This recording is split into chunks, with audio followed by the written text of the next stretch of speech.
Saddam Hussein کی پھانسی کے لیے عید الاضحیٰ کا دن چوز کیا گیا۔ انہیں 30 دسمبر 2006 کو عوام کے سامنے سر عام پھانسی دی گئی۔ السلام علیکم، میں ہوں اسامہ۔ تاریخ کا ہیرو صدام حسین کے بارے میں وہ باتیں جو آپ کو معلوم نہیں، تو جانیے اس ویڈیو میں۔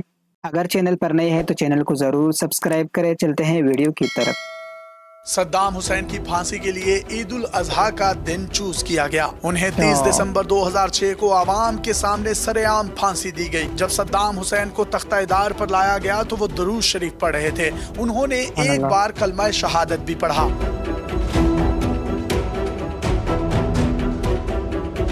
اشہد ان لا الہ الا اللہ و اشہد ان محمد۔ ابھی وہ رسول اللہ ہی نہ کہہ پایا تھا کہ اس کے پیروں کے نیچے سے تختہ کھینچ دیا گیا۔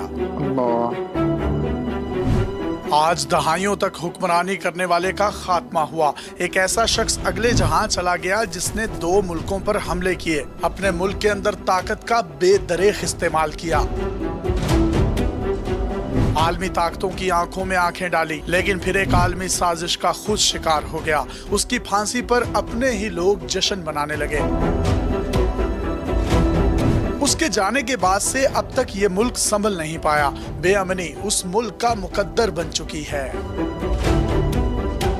یہ کہانی ہے صدام حسین کی، جو عراق کا صدر تھا۔ اس نے 24 برس تیل کی دولت سے مالا مال ملک پر حکمرانی کی۔ عراق میں اس کو کوئی چیلنج نہیں کر سکا، ہر چیز پر اس کا کنٹرول تھا۔ مخالفین اس کے نام سے بھی ڈرتے تھے۔ یہ 28 اپریل 1937 کو عراق کے ایک چھوٹے سے گاؤں میں پیدا ہوا۔ صدام کی پیدائش سے پہلے ہی اس کے بھائی اور والد کا کینسر سے انتقال ہو چکا تھا۔ صدام کی پیدائش کے بعد اس کی ماں نے دوسری شادی کر لی۔ اب صدام کا سوتیلا باپ اسے تشدد کا نشانہ بناتا رہا۔ صدام گھر سے بھاگا اور 10 سال کی عمر میں بغداد میں اپنے چچا کے پاس رہنے لگا۔ چچا کے زیر سایہ اس نے تعلیم حاصل کی اور بعد میں سیاست میں متحرک ہو گیا۔ صدام 20 برس کا ہوا تو اس نے پڑھائی چھوڑ کر انقلابی بیعت پارٹی جوائن کر لی۔ یہ ایک چھوٹی سی پارٹی تھی، اتنی چھوٹی پارٹی کہ اس کے اراکین کی تعداد صرف 300 تھی۔ صدام کے یہ پارٹی جوائن کرنے کے 1 سال کے بعد ہی عراق سے بادشاہت کا خاتمہ ہو گیا۔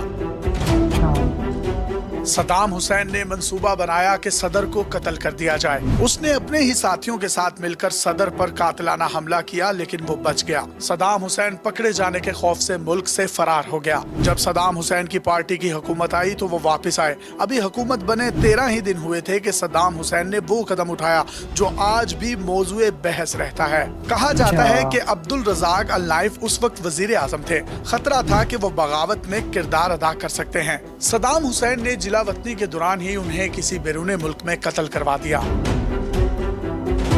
اب صدام حسین عراق کے دوسرے طاقتور ترین شخص بن چکے تھے۔ صدر ایک بوڑھا شخص تھا، لیکن پارٹی کے تمام تر معاملات پردے کے پیچھے صدام حسین چلاتے تھے۔ وہ عراقی فوج میں جنرل کا عہدہ بھی پا چکے تھے، طاقت پر اپنی گرپ مضبوط کر چکے تھے۔ آخرکار 16 جولائی 1979 کو صدام حسین نے صدر کو استعفیٰ دینے پر مجبور کر دیا اور خود ملک کے صدر بن گئے۔ اب وہ عراق کے صدر تھے اور فوج کے سپریم کمانڈر بھی۔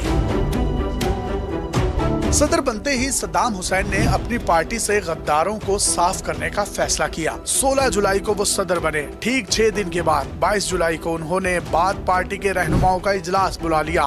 اس اجلاس میں پارٹی کے اندر ڈبل گیم کرنے والے 68 رہنماؤں کے نام پڑھ کر سنائے گئے۔ ان تمام 68 اراکین کو بے وفا اور غدار کا لیبل لگا کر کمرے سے نکال دیا گیا، اور جیسے ہی یہ کمرے سے نکلے ان کو حراست میں لے لیا گیا۔ بعد میں ان کو سزائے موت سنائی گئی، لیکن سزائے موت سے پہلے ہی فائرنگ سکواڈ کے ذریعے سے ان کو قتل کروا دیا گیا۔ ادھر صدام حسین اقتدار میں آئے تو ادھر ایران میں امام خمینی اپنی حکومت قائم کر چکے تھے۔ دونوں کی پرانی مخالفت تھی۔ 1980 میں صدام حسین نے ایران پر حملہ کر دیا۔ یہ جنگ 8 سال تک جاری رہی۔ دونوں فریقوں کو اپنا مقصد حاصل نہیں ہوا، لیکن دونوں جانب سے تقریباً 10 لاکھ افراد اپنی جانیں گنوا بیٹھے۔ ایران سے جنگ ختم ہوتے ہی صدام نے کویت سے پنگا لینا شروع کر دیا۔ پہلے اس نے کویت سے مطالبہ کیا کہ وہ عراق کا قرضہ معاف کرے۔ کویت نے انکار کیا تو صدام حسین نے تیل کی قیمتیں بڑھانے کا مطالبہ کر دیا۔ کویت نے قیمتیں بڑھانے سے بھی انکار کیا تو آخرکار 1990 میں صدام نے کویت پر حملہ کر کے اس چھوٹے سے ملک پر قبضہ کر لیا۔